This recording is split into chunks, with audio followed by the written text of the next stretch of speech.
Okay, today we have an interesting video, and we're going to look at this system on the left right here. And we want to find the acceleration of this system. So we're going to look at it, we're going to assume it's going to accelerate down like this. So we're going to have acceleration here, it's going to accelerate around this pulley, and it's going to accelerate down again. And we're going to see that the rope is massless. So we're not going to have to worry about, these small amounts of mass all over the place. And it does not slip over the pulley. So that means right here, it's not slipping, right? It's causing this pulley to turn, to spin, to gain some amount of energy, right? It's going to have some I 1/2 omega squared. So it's going to gain energy, which means there's going to be work done on it. So there's going to be a force over some distance done on it. Well, it's going to affect the acceleration of the system. So let us start first by splitting up this problem, and we're going to look at it in three parts. One, where we look at the acceleration of this block. Two, where we look at the acceleration of this block, and three, where we look at the acceleration of this pulley. So let's look at this system real closely, and let's look at the tensions, because I'm thinking from my intuition that the tensions aren't going to be the same. So if we look at here, we're going to look and we're going to see the force of gravity is acting downwards, but the tension in the rope, we'll call it TB, is acting upwards. But here we have the tension of A, we'll call it, is pulling the system up, and it's also accelerating up. So I'm going to say that the tension in B is greater than tension in A. And we'll look at that in a little bit and see the consequences of this. But let us start first by looking at system 1. We're going to have our system here. We're going to have force of MA in the I hat direction. We're going to have force MA in the J hat direction.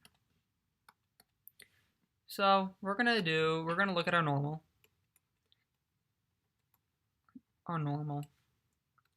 And we're going to have right here, we're going to have mg pulling straight down. The force of gravity right here, and we're going to have some angle here, which is going to be equal to this angle. So we see that if we take cosine of theta times the force of gravity, we will get the force that is in the opposing direction of the normal. So we're going to need that for friction. So let's write our friction. So we're drawing our free body diagram right now, just to look at the forces. UK times the normal, and then we're going to have our tension pulling up, and we called that TA above. So we're going to have tension of A minus, well, we're going to have UK times the normal,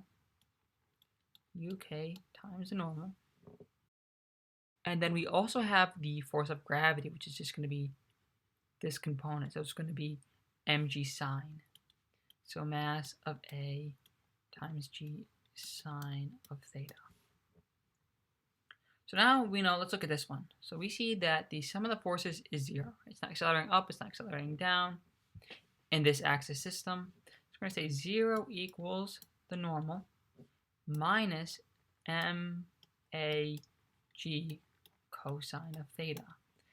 So we're going to get that our normal equals mag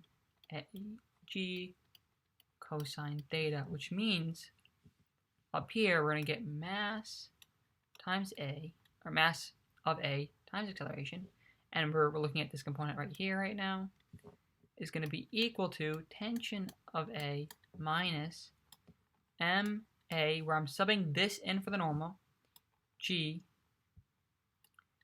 cosine, oops, I forgot my mass. Oh no, I didn't, I forgot UK cosine of theta, and I call that UK, but it's actually mu. I'll try to fix that. So we have this part. Now we have the minus mag sine of theta, and we're going to factor out an ma and a g here.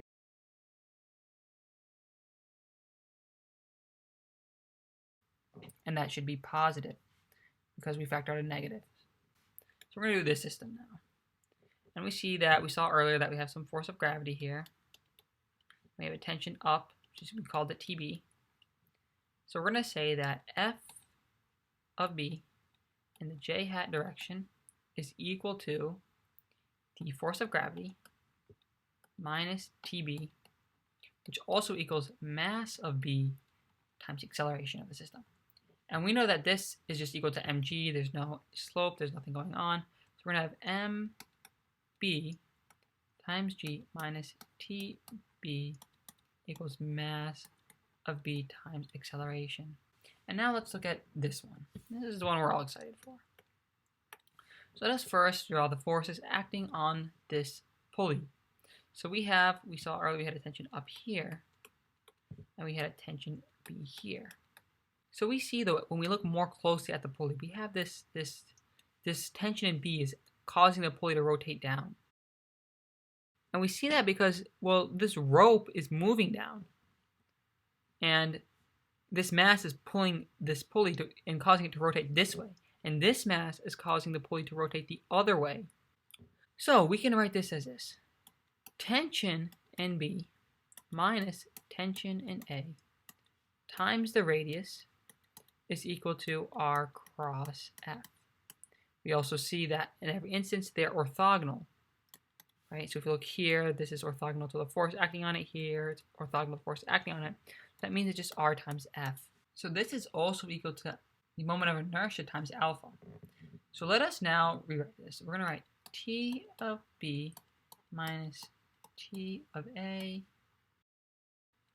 times R is equal to, well, we know that alpha equals acceleration divided by the radius. And we know that the moment of inertia was given above to be 1/2 mr squared. We're going to get 1/2 mr squared, where this is the radius here, times A divided by R. We're going to see that the R's cancel out right away. We have R here, and we have an R here and an R here.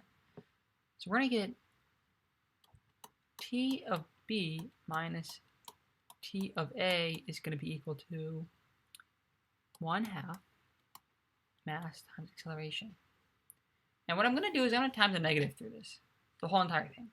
And we'll see while I'm doing that in a little bit. It just makes it easier for me to do later. To have, sometimes it helps to have things written that are equivalent in different ways so you can see them, maybe use them later when it's not always obvious. So now we're going to come back and I'm going to pause this video and we're going to come back and I'm going to have everything, all the equations we derived above in one spot. Okay, so now we're back and we're going to start adding these systems together. I want to point out something that I noticed right away is that I noticed I have TA here, a TB here, and both here. So if I add these systems, I can get rid of the TA and TB by subbing this in once I add them. So I'm going to move very fast through this algebra because I'm expecting that you guys are pretty good at it. So let me just do it as fast as I can.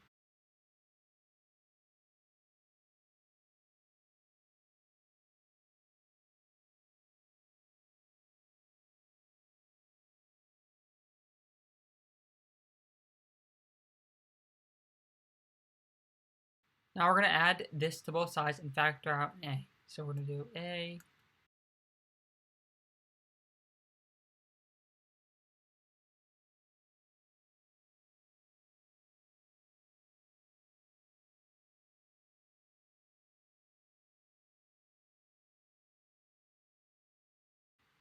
Okay, so we finally get that the acceleration is mb times g minus ma times g, parentheses, uk cosine of theta plus sine of theta divided by ma plus mb plus the mass of the pulley divided by 2.